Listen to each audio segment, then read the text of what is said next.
ঢাকা বিশ্ববিদ্যালয় কেন্দ্রীয় ছাত্র সংসদ নির্বাচনের মাঠ জমে ওঠার আগেই ক্যাম্পাসের বাতাসে ভাসছে তীব্র উত্তেজনা ও রহস্য।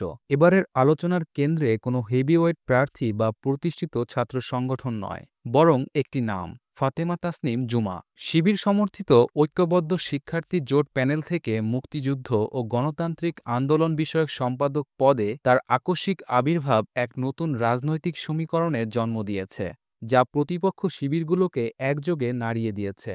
গণমাধ্যমে আগেই গুঞ্জন ছিল এবারের ডাকসুতে বড় ধরনের চমক নিয়ে হাজির হবে ছাত্র শিবির। সেই কথা রাখতেই যেন তারা নিজেদের চিরাচরিত খোলস ছেড়ে বেরিয়ে এসেছে। ঐক্যবদ্ধ শিক্ষার্থী জোট নামের এই প্যানেলে চাকমা ও হিন্দু সম্প্রদায়ের শিক্ষার্থীর পাশাপাশি দৃষ্টিশক্তিহীন যোদ্ধাকেও স্থান দিয়ে এক অন্তর্ভুক্তিমূলক রাজনীতির বার্তা দেওয়ার চেষ্টা হয়েছে। তবে সব ছাপিয়ে গেছে জুমা রহস্য।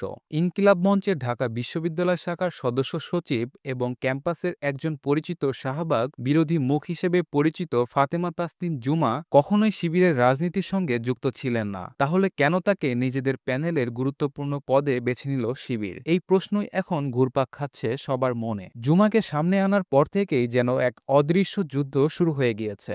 ছাত্রলীগ, যুবলীগ ও আওয়ামী লীগের পুরনো ক্ষোভ তো ছিলই, এবার তার বিরুদ্ধে একাত্তা হয়েছে শাহবাগী বাম এবং এমনকি ছাত্রদলও। লক্ষ্য একটাই, জুমাকে বিতর্কিত করে শিবিরের প্যানেলকে প্রশ্নবিদ্ধ করা। অস্ত্র হিসেবে ব্যবহার করা হচ্ছে দুটি বিষয়, জুমার ডিপার্টমেন্টের এক সাংস্কৃতিক অনুষ্ঠানের নাচের ভিডিও এবং আওয়ামী লীগকে কটাক্ষ করে বলা জয় বাংলা স্লোগান। এই দুই ইস্যুকে পুঁজি করে তাকে একদিকে চরিত্রহীন এবং অন্যদিকে ছাত্রলীগ এজেন্ট হিসেবে প্রমাণের মরিয়া চেষ্টা চলছে। জুমা অবশ্য এসব অভিযোগ উড়িয়ে দিয়েছেন। তার ভাষ্য, নাচের অনুষ্ঠানটি ছিল নিতান্তই ব্যক্তিগত এবং জয় বাংলা স্লোগানটি ছিল সরকারের কর্মকাণ্ডের বিরুদ্ধে একটি ব্যঙ্গাত্মক প্রতিবাদ মাত্র। কিন্তু প্রতিপক্ষরা তার এই ব্যাখ্যা মানতে নারাজ। নিজেরা দলীয় কোন্দলে প্যানেল দিতে না পারা ছাত্রদলও এখন শিবিরের এই উত্থানকে ঠেকাতে মরিয়া। তবে এই বিতর্কের আড়ালে লুকিয়ে আছে শিবিরের এক গভীর রাজনৈতিক কৌশল। বিশ্লেষকরা বলছেন, ঢাকা বিশ্ববিদ্যালয়ের মতো একটি বৈচিত্র্যপূর্ণ ক্যাম্পাসে জিততে হলে ধর্মীয় গোঁড়ামির ঊর্ধ্বে ওঠা ছাড়া উপায় নেই।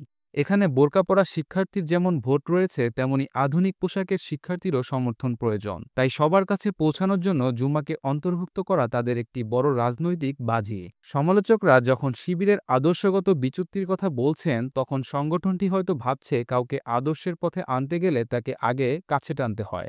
মনোনয়ন সংগ্রহের দিন জুমার শালীন পোশাকে উপস্থিতি সে ইঙ্গিতই দিচ্ছে। তায়েব আহমেদের মতে পর্যবেক্ষকরা মনে করছেন, নারী প্রশ্নে নিজেদের অবস্থান নমনীয় না করলে ইসলামী রাজনীতি কখনোই মূলধারায় আসতে পারবে না। শিবিরের এই পদক্ষেপ সেই কঠিন বাস্তবতা স্বীকার করে নেওয়ারই প্রথম ধাপ। কিন্তু এই ঝুঁকিপূর্ণ চাল কি শেষ পর্যন্ত সফল হবে কিনা, জুমার অন্তর্ভুক্তি কি শিবিরের জন্য আশীর্বাদ হয়ে আসবে কিনা, এই বিতর্কই তাদের ভোটের বাক্স খালি করে দেবে। উত্তর মিলবে নির্বাচনের দিন। তবে তার আগ পর্যন্ত ফাতেমা তাসনিম জুমাকে ঘিরেই আবর্তিত হবে ডাকসুর সব আলোচনা, বিতর্ক আর ষড়যন্ত্রের খেলা।